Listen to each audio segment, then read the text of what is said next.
नमस्कार सभी धर्मी लोगों का आपके अपने चैनल पर एक बार फिर स्वागत है। आज भी हम श्री रामचरितमानस के बालकांड पर ही चल रहे हैं। देखई रूप महार रणधीरा, मनु वीर रसु धरे शरीरा, डरे कुटिल नरप प्रभु ही निहारी, मनु भयानक मूर्ति भारी। महान और रणधीर राजा लोग श्री रामचंद्र जी के रूप को ऐसा देख रहे हैं मानो स्वयं वीर रस धारण किए हुए हो। कुटिल राजा प्रभु को देखकर डर गए, मानो बड़ी भयानक मूर्ति हो। छल से जो राक्षस वहां राजाओं के वेश में बैठे थे, उन्होंने प्रभु को प्रत्यक्ष काल के समान देखा। नगर निवासियों ने दोनों भाइयों को मनुष्य के भूषण रूप और नेत्रों को सुख देने वाला देखा।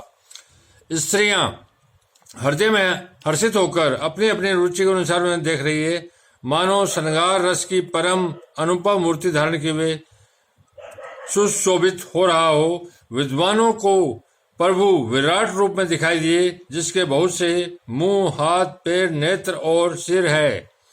जनक जी के सजातीय कुटुंबी प्रभु को किस तरह कैसे प्रिय रूप में देख रहे हैं, जैसे सगे सज्जन संबंधी प्रिय लगते हैं। जनक समेत रानियां उन्हें अपने बच्चे के समान देख रही है। उनकी प्रीति का वर्णन नहीं किया जा सकता। योगियों को वे शांत, शुद्ध, सम और श्वेत प्रकाश परम तत्व के रूप में दिखे। हरि भक्तों ने दोनों भाइयों को सब सुखों के देने वाले इष्ट देव के समान देखा। सीता जी जिस भाव से श्री रामचंद्र जी को देख रही है, वह स्नेह और सुख तो कहने में नहीं आता। उस स्नेह और सुख का वे हृदय में अनुभव कर रही है, पर वे भी उसे कह नहीं सकती। फिर कोई कवि उसे किस प्रकार कह सकता है। इस प्रकार जिसका जैसा भाव था, उसने कौशलाधीश श्री रामचंद्र जी को वैसा ही देखा। सुंदर, सांवले और गोरे शरीर वाले तथा विश्व भर के नेत्रों को चुराने वाले कौशलाधीश के कुमार राज समाज में इस प्रकार सुशोभित हो रहे हैं। दोनों मूर्तियां स्वभाव से बिना किसी बनाव श्रृंगार के मन को हरने वाली करोड़ों कामदेवों की उपमा भी उनके लिए तुच्छ है। उनके सुंदर मुख शरद पूर्णिमा के चंद्रमा की निंदा करने वाले, उसे नीचा दिखाने वाले हैं, और कमल के समान नेत्र मन को बहुत ही भाते हैं। सुंदर चितवन सारे संसार के मन को हरने वाले, कामदेव के भी मन को हरने वाली है। वह हृदय को बहुत ही प्यारी लगती है, पर उसका वर्णन नहीं किया जा सकता। सुंदर गाल हैं, कानों में चंचल झूमते हुए कुंडल हैं, ठोड़ी और अधर होठ सुंदर है, कोमल वाणी है। हंसी चंद्रमा की किरणों का तिरस्कार करने वाली है। भौहें टेढ़ी और नासिका मनोहर है। ऊंचे चौड़े ललाट पर तिलक झलक रहे हैं, दीप्तिमान हो रहे हैं। काले घुंघराले बालों को देखकर भौरों की पंक्तियां भी लजा जाती है। पीली चौकोनी टोपियां सिरों पर सुशोभित हो रही है, जिनके बीच बीच में फूलों की कलियां बनाई काटी हुई है। शंख के समान सुंदर गोल गले में मनोहर 3 रेखाएं हैं, जो मानो तीनों लोकों की सुंदरता की सीमा को बता रही है। हृदयों पर गजमुक्ताओं के सुंदर कंठ थे और तुलसी की मालाएं सुशोभित है। उनके कंधे बेलों के कंधे की तरह ऊंचे तथा पुष्ट हैं। एड़ खड़े होने की शान सिंह की सी है, और भुजाएं विशाल और बल की भंडार है। कमर में तरकस और पीताम्बर बांधे हैं।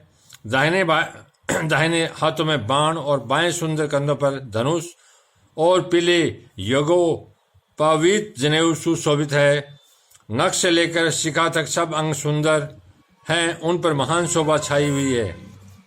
उन्हें देखकर सब लोग सुखी हुए, नेत्र एकटक निमेष शून्य है, और तारे पुतलियां भी नहीं चलते। जनक जी दोनों भाइयों को देखकर हर्षित हुए। तब उन्होंने जाकर मुनि के चरण कमल पकड़ लिए। विनती करके उन्होंने अपनी कथा सुनाई।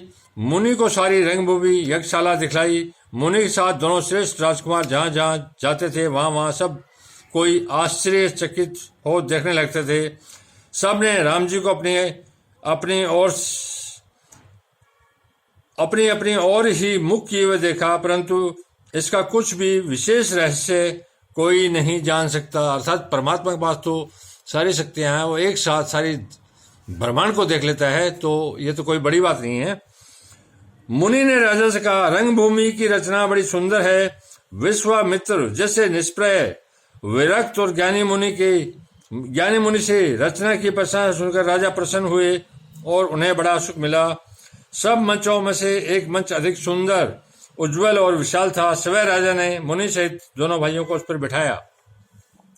प्रभु को देखकर सब राजा हृदय में ही हार गए, निराश एवं उत्साहहीन हो गए। जैसे पूर्ण चंद्रमा के उदय होने पर तारे प्रकाशित हो जाते हैं, उनके तेज को देखकर सबके मन में ऐसा विश्वास हो गया कि रामचंद्र जी ही धनुष को तोड़ेंगे, इसमें कोई संदेह नहीं। धन्यवाद। आप लोग अपने इस चैनल पर इसी प्रकार बने रहिए। मैं एक परमात्मा और उसके मार्ग पर ही आपको लेकर चल रहा हूँ। परमात्मा एक है तो धर्म एक है, और जो उस तक ले जाने का मार्ग है वो ज्ञान मार्ग है। और ज्ञान का मतलब दुनिया के तमाम धर्म जो एक परमात्मा की ओर लेके चल रहे हैं, सारे पवित्र हैं।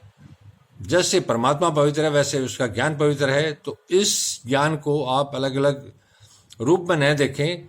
दुनिया के कोई भी धर्म ग्रंथ हो, सारे ही एक बराबर पवित्र है, कोई ऊपर नीचे नहीं है। चाहे रामायण हो, कुरान हो, बाइबल हो, तौरात हो, इंजिल हो, गुरु ग्रंथ साहिब हो, सारा एक जैसा पवित्र ज्ञान है। इसी रूप में आप लेके चलें, तभी आप अपनी मंजिल पर पहुंच पाएंगे, अन्यथा कभी नहीं। धन्यवाद। शुभ रात्रि। कल फिर मिलेंगे।